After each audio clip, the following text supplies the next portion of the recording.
இப்போ உங்க பேர் இருக்கு அப்படின்னா இந்த லெஃப்ட் சைட்ல இருக்கிறதுல உங்க பேர் எழுதிட்டு உங்களோட ஓட்டர் ஐடி நம்பர் அது எழுதாம விடுறது நல்லது. அதுல அந்த ஓட்டர் லிஸ்ட்ல ஒரு பேர் இருக்கும், உங்க பேருக்கு பக்கத்துல உங்க அப்பா பேர் இருக்கும், இல்லை கணவன் பேர் ஏதாச்சும் இருக்கும், அந்த பேரை எழுதுங்க.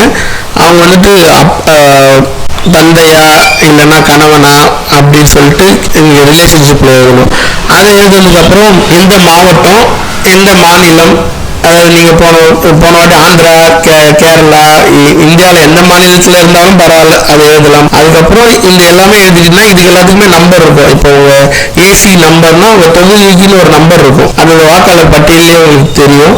அந்த தொகுதி நம்பர், அதாவது 2002 2005 என்ன நம்பர் இருந்துச்சோ அந்த நம்பரை போடணும். பார்ட் நம்பர், சீரியல் நம்பர்லாம் என்னன்னு சொல்லிட்டு தெரியும். பார்ட் நம்பர்னா உங்க போலிங் பூத் நம்பர் வந்து பார்ட் நம்பரு, சீரியல் நம்பர் வந்து வாக்காளர் பட்டியலில் உங்க பேர் எந்த எண்ணிக்கையில இருக்குன்றது சீரியல் நம்பர்.